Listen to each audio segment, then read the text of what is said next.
previous video, I went through my Ableton template, and one plugin that I added to it from the previous year is a plugin that got a whole load of questions straight after it. That is XLN Audio's XO. Now, this is a plugin that's not exactly new, but it's certainly new to my toolbox. And as soon as I got my head around it, honestly, I loved it, and it hasn't left my project. It's in every project. It's how I start my beats. And a few of you asked me about my workflow and how I use it. So that's what I thought I'd cover in today's video. So this is XO by XLN Audio, and it's a drum sequencer. And it's one of those things that I tried out and I didn't quite get straight away. But once I kind of play with it a bit more, I realized how great it was, because it's not just a normal drum sequencer. The whole sample browser within it is just amazing. And I have my own little template that I've got set up within my Ableton template. So you can see within my template here, my Ableton template, I've got my drums group. And inside that, I've got a kick and all my tops. So my claps, my hats, and then a few audio layers ready for my tops. But my claps, my hats, and my kick are all driven by XO, which I've got on this MIDI channel just here. Now, I've got a little bit more of a complex setup, but I'll talk you through it and you'll kind of hopefully understand where I'm coming from with it. Now, I'm actually going to set this back into its init preset, which is just at the top of the list here. And you'll be able to see this is how it comes normally with nothing in here at all. Now, on the left-hand side here is where you load all your samples in. And this is really the genius part. It's actually finding the samples within here. So we've got a kick layer here. I'm going to click on this little dot here, and it will take me to this like scatter diagram of all these little colored dots. Every single one of these colored dots is a sample on your hard drive, and they're color coded into different sounds. So for example, the red, that's all of your kicks. The green and the yellows, these are your hats. Then you've got the pinks here, which are kind of your claps. And then in the middle here, you've got kind of percussion. All of these little dots represent a one-shot sample on your hard drive. And when you first start using this, you can actually set up folders for your hard drive. So for example, here, I have a whole load of folders on my hard drive containing all my samples. So for example, I've got my splice folder here. I've got my samples folder here. I've got a whole load of different ones here. And every time you add a new sample to it, it can refresh and it will get the latest sample. So for example, if I click this, it's going to go through my hard drive and it's going to find all the one-shot samples. It's going to ignore all the loops. It just looks for one-shot samples.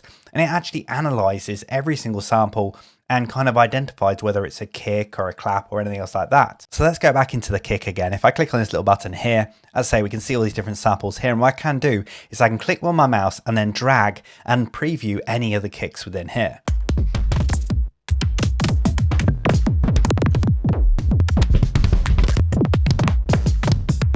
So you can literally find all the kicks on your hard drive as quick as that, and auditioning them is so quick, and that's one of the things I love about it.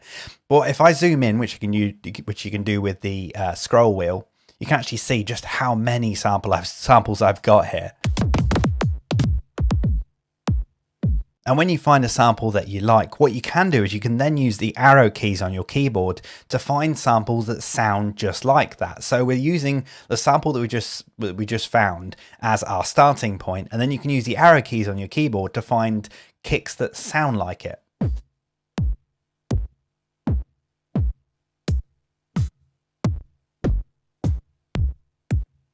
So you can see there, as I was clicking the arrow key, it was kind of looking at all the samples that are around the original sample that we found. That's because when it's laying all these dots out, it's not just laying them out randomly, it's kind of in relation to each other. So samples that sound similar to each other. So when you're kind of in a certain area on this kind of map almost, that the samples do sound similar. And by using the arrow keys, you can have a look at ones that are just slightly different.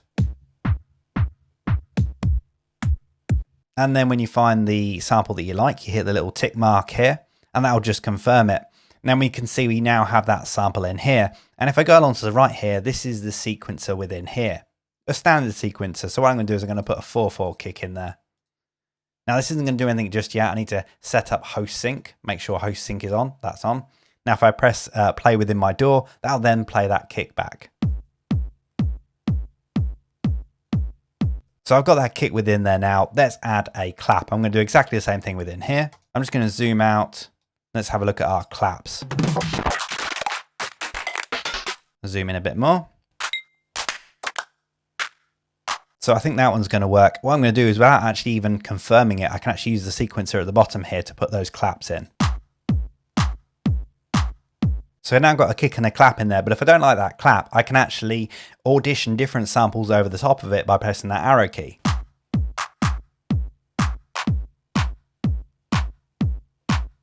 So I quite like that sample, that's quite cool. If I click on the check mark, I can then find a hi-hat, for example. So let's go into the open hi-hat channel here. I'm going to find a sample within here. Let's go and find the open hi-hats. I think they're over here. They're in green. If you're not quite sure which sample is which, you can actually go to the little magnifying glass here, and you can actually filter by certain samples. So for example, I can filter by open hi-hat. I can then filter by main frequency. So you have the lower frequencies here and the upper frequencies here. So say, for example, I want to just look for upper frequencies. I want to look for something that's quite high. You can also filter by length as well. So if you want a shorter hat, you can do. And then drumminess. I'm not actually sure what drumminess means, but I like the word. And then you can also narrow it down by the different sample folders you've got. I'm going to look at these 3 folders on my hard drive. So you can now see that it's actually just narrowed it down by that. So I'll close that filter down, and then let's add an open hat on the upbeat.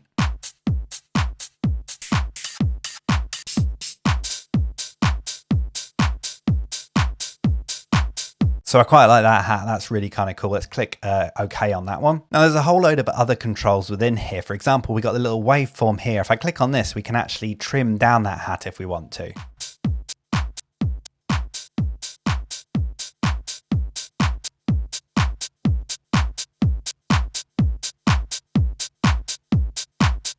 We've also got controls for the envelope here if we want to. So if you don't want to edit it here, you can actually use the decay instead.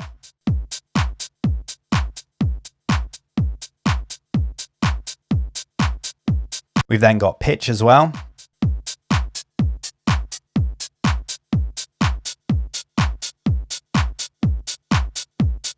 And then we also got a high cut and a low cut.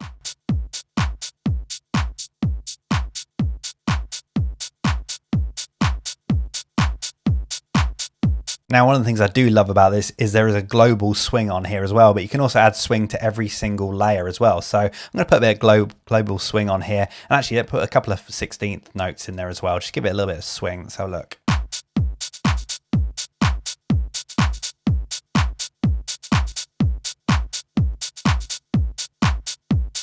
You can see the notes within here. You can actually adjust the velocity by clicking and scrolling up or down.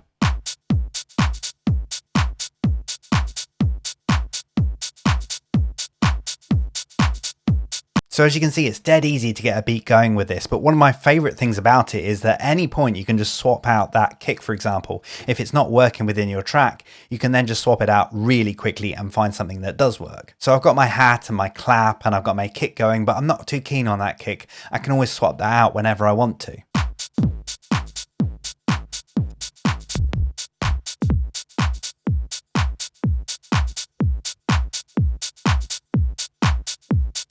And that's why I like XO so much, because when I'm in that kind of loop kind of phase, I'm finding all the elements for my track and I'm still just constructing everything in a loop.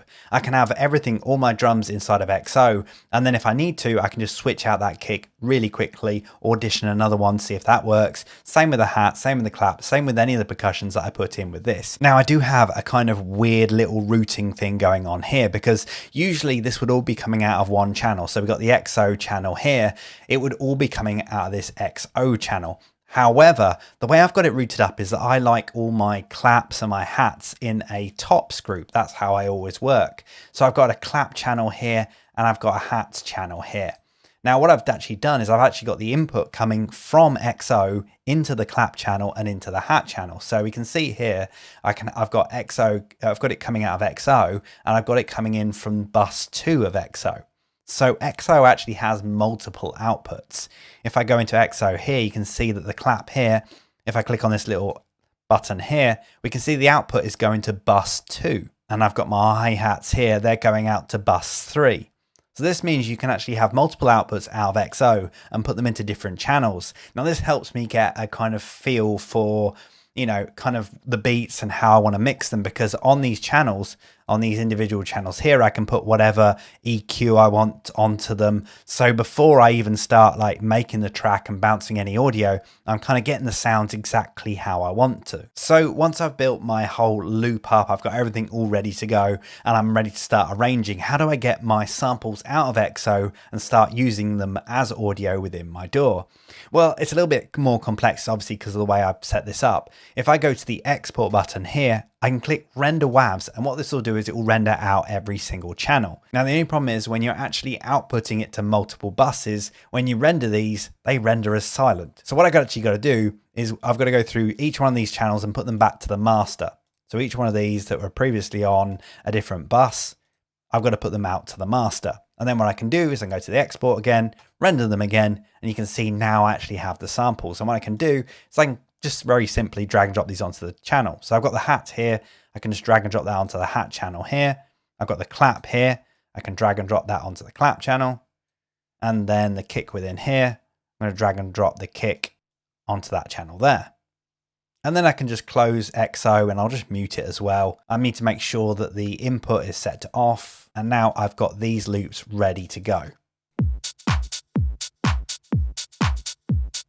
Now, most of the time I will bounce it out of XO as audio, but sometimes it's nice to keep it as MIDI, and you can do that with XO as well. So for example, I'm going to delete this kick channel. I'm going to add a new MIDI channel within here, and let's do a simpler on here. What I'm going to do is I'm going to go to XO, and I am actually going to select that MIDI channel. And then what I can do is I can actually drag and drop the individual one-shot sample into there. And I can also drag and drop the MIDI in here as well. Now, of course, that MIDI isn't going to be right for the simpler, so I'm going to get rid of the notes in here that I don't need, keeping the kick. And actually, this simpler is always at C3, so I'm going to knock that up 2 octaves. And now we got the kick.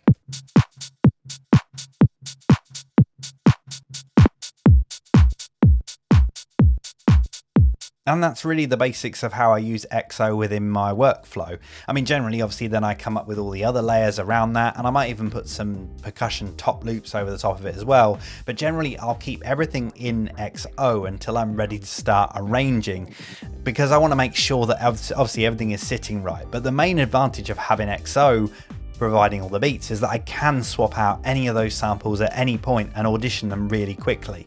As great as Ableton is, it's not quite as great as auditioning hundreds and hundreds of kicks or claps or whatever else like that, whereas XO has got an amazing interface for that, and it's one of those things that I found so useful and so quick and easy to go to whenever I need to make those little tweaks here and there.